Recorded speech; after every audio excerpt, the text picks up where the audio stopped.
Praise the lord. ప్రభువైన యేసుక్రీస్తు నామములో మీ అందరికీ వందనములు తెలియజేస్తూ ప్రతి ఉదయం దేవునితో అనే ఈ ఆధ్యాత్మిక కార్యక్రమానికి మిమ్మల్ని అందరినీ కూడా ఆహ్వానిస్తున్నాను.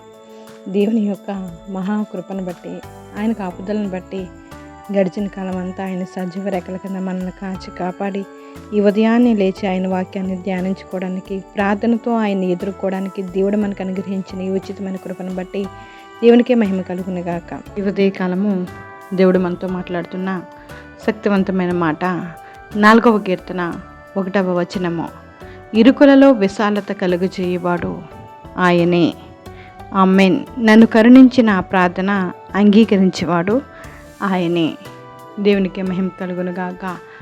సాతాను ఎప్పుడైనా నీ దగ్గరకు వచ్చి నీ పని అయిపోయింది, ఇక నువ్వేమీ చేయలేవు అన్నప్పుడు వానికి ధైర్యంగా చెప్పండి, అవును నేనేమీ చేయలేను, కానీ నా ప్రభువు ఎప్పుడైనా ఏమైనా చేయగలడు.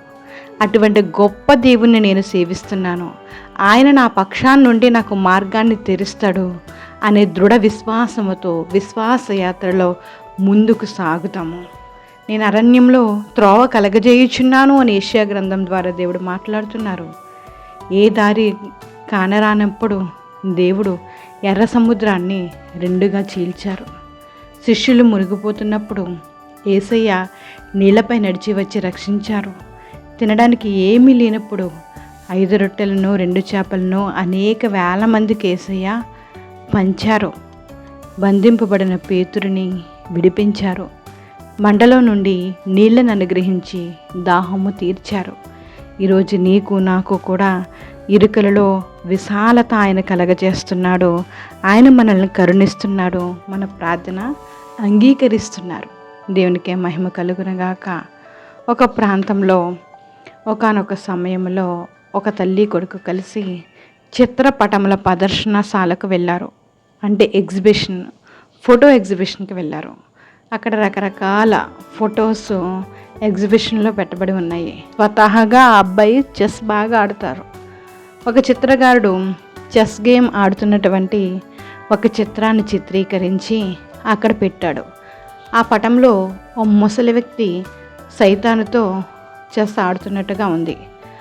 ఆ ముసలి వ్యక్తి సైతానుతో పోరాడి ఆఖరికి సైతాను వేసిన ఎత్తులకు చిత్తైపోయి పావును కదిపే మార్గం లేక ఇక నా పని అయిపోయిందని చెప్పి తల వంచి ఆ చెస్ బోర్డు మీదనే కూలబడిపోయాడు. ఇది ఆ చిత్రకారుడు చిత్రీకరించిన ఒక పటము. ఆ కుమారుడు సరిగ్గా ఇదే పటాన్ని గమనిస్తూ ఉన్నాడు. సైతాను బహు తెలివిగా ఎత్తులకు పైవెత్తులు వేసి పాపం ఆ ముసలి వ్యక్తిని చిత్తు చేసేసాడే అని అనుకుంటూ ఆలోచిస్తూ ఉండగా ఒక విషయాన్ని గమనించాడు. వెంటనే తన తల్లిని పిలిచి, అమ్మా, ఒక విషయం తెలుసా, ఈ ముసలి వ్యక్తి తప్పించుకోవడానికి ఇంకొక మార్గం ఉంది. ఆ చిత్రకారుడు బహు తెలివిగా ఒక మార్గాన్ని విడిచిపెట్టాడు, కానీ ఆ ముసలి వ్యక్తి దాన్ని గ్రహించక సైతాను చేతిలో లొంగిపోయాడు. ఆ తాతయ్య కొంచెం ఓపిక పట్టి కొంచెం జాగ్రత్తగా ఆలోచించి ఉంటే సైతాను ఎదుట తలదించుకోవలసిన అవసరం వచ్చేది కాదు. ఖచ్చితంగా తాతయ్య గెలిచేవారు. మీరు చెస్ ఎప్పుడైనా ఆడారా, లేక ఆడడం చూసారా? మనం చెస్ గేమ్ ఆడుతున్నప్పుడు అవతల వ్యక్తి యొక్క లక్ష్యం ఏమిటి? మన వైపు ఉన్న రాజుకు చెక్ పెట్టి అతనిని ఏ వైపు కదలకుండా చేయడమే కదా. మన ఎడలు కూడా సైతాను కలిగి ఉన్న లక్ష్యం అదే. మన జీవితానికి చెక్ పెట్టి మనల్ని కదలనివ్వకుండా చేయడమే వాని లక్ష్యం. ఒక విషయం గమనించండి, మనం దేవుని పక్షమున సైతాన్తో పోరాడుతున్నట్లయితే మన దేవుడు ఎన్నడూ కూడా సైతాను ఎదుట మనల్ని ఓడిపోనివ్వడు. సైతాను మన జీవితాన్ని ఎంతగా నాశనం చేయాలని తలంచినా, మన కుటుంబంలో ఎన్ని విధాలుగా సమస్యలు తీసుకురావాలని ప్రయత్నించినా వాటి నుంచి తప్పించుకునే మార్గాన్ని దేవుడు మనకు ఏర్పరుస్తారు. ఇరుకులలో విశాలత కలగజేయవాడు ఆయనే. సైతాను ఎప్పుడైనా నీ దగ్గరకు వచ్చి నీ పని అయిపోయింది, నీవేమీ చేయలేవు, నీ సమస్యలన్నీ అలాగే ఉంటాయి, నీ పని అయిపోయింది అన్నప్పుడు మీరు ధైర్యంగా ఉండండి. మనం ఏమీ చేయకపోయినా మన పక్షాన కార్యం జరిగించి దేవుడు మన పక్షాన ఉన్నాడు. నీ పక్షముగా నేను ఈ కార్యాన్ని నేను సఫలం చేస్తానని దేవుని వాక్యం సెలవిస్తుంది. ఆయన గొప్ప దేవుడు మన పక్షాన నుండి మన మార్గాన్ని తెరుస్తాడు. గొప్ప విశ్వాసంతో ముందుకు మనం సాగుతాం. ప్రార్థన చేసుకుందాం. జీవం కలిగిన దేవానికి వందనాలు స్తోత్రాలు చెల్లించుకుంటున్నాం తండ్రి. ఈ ఉదయకాలం నేను మీరు మాతో మాట్లాడారు తండ్రి. ఇరుకులో విశాలత కలగజేయవాడు నీవే, నన్ను కరుణించి నా ప్రార్థన అంగీకరించుము అని దేవా, ఈ ఉదయకాలమైనా ఈ వాక్యం ద్వారానైనా మీరు మమ్మల్ని తృప్తిపరిచినందుకు మీకు లెక్కలేని వందనాలు, స్తోత్రాలయ్యా.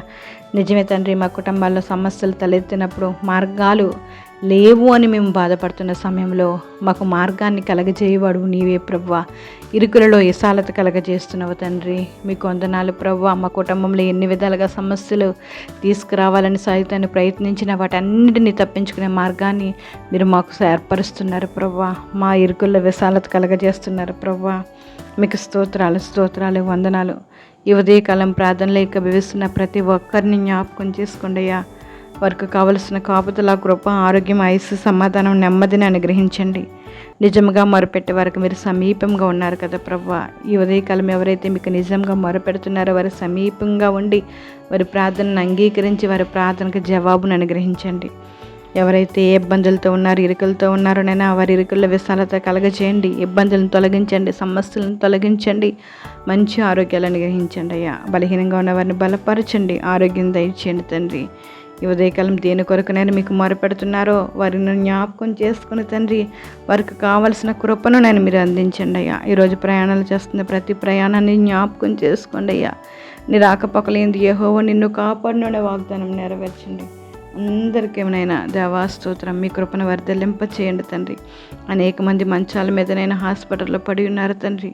వారందరికీ విడుదల దయచేయండి, విడుదల దయచేయండి, శక్తిని అనుగ్రహించండి. పసిబిడ్డలు జ్ఞాపకం చేసుకోండి అయ్యా. వారికి కావలసిన కృపాను గ్రహించండి, మంచి ఆరోగ్యాలు దయచేయండి. పసిబిడ్డ మొదలుకుని వృద్ధుల వరకు మీ కృపాను గ్రహించండి. యవ్వన బిడ్డలు జ్ఞాపకం చేసుకోండి ప్రభువా. ఈరోజు పుట్టినరోజులు, పెళ్లి రోజులు జరిపించుకుంటున్న బిడ్డలను జ్ఞాపకం చేసుకోండి తండ్రి. మీకు వందనాలు. మీ దయా కిరీటం ధరింపజేసి ఉన్నందుకు మీకు లెక్కలేనన్ని వందనాలు, స్తోత్రాలు చెల్లించుకుంటున్నాం. యవ్వన బిడ్డలు జ్ఞాపకం చేసుకోండి. కుడికి కానీ ఎడమ కానీ త్రొట్టెలకుండానైనా మీలో ఎదుగునట్లు మీరు సహాయం చేయండి. డిఎస్సికి ప్రిపేర్ అవుతున్న బిడ్డలను జ్ఞాపకం చేసుకుని వారి చదువులో తోడుకోండి, జ్ఞానాన్ని అనుగ్రహించండి అయ్యా. ఉద్యోగం విషయంలో సహాయాన్ని అందించండి. రైతులు జ్ఞాపకం చేసుకోండి తండ్రి. వారు చేస్తున్న పంట ఫలింపులోనికి రావడానికి మీరు సహాయం చేయండి. చేతి పని వారిని జ్ఞాపకం చేసుకోండి. వ్యాపారాలు చేస్తున్న వారిని జ్ఞాపకం చేసుకోండి ప్రభువా. మీకు వందనాలు. నమ్మకంగానైనా దేవా స్తోత్రం, ఆధారపడిన వారికి మీరు మెండైన దీవెనలు అనుగ్రహిస్తానంటున్నారు కదా ప్రభువా. నమ్మకంగా ఉండే వారికి మెండైన దీవెనలు అనుగ్రహించండి. మీ అందు విశ్వాసంతో ప్రతి బిడ్డ ముందుకు సాగడానికి మీరు సహాయం చేయండి. జ్ఞాపకం చేసుకోండి. గర్భఫలం లేని బిడ్డలు జ్ఞాపకం చేసుకోండి. ఆ గర్భఫలం యెహోవా ఇచ్చే బహుమానం అని మీరు సెలవిస్తున్నారు. ఆ గర్భఫలం కోసం ఎందరైతే ఎదురు చూస్తున్నారో ఒక్కసారి వారిని జ్ఞాపకం చేసుకోండి.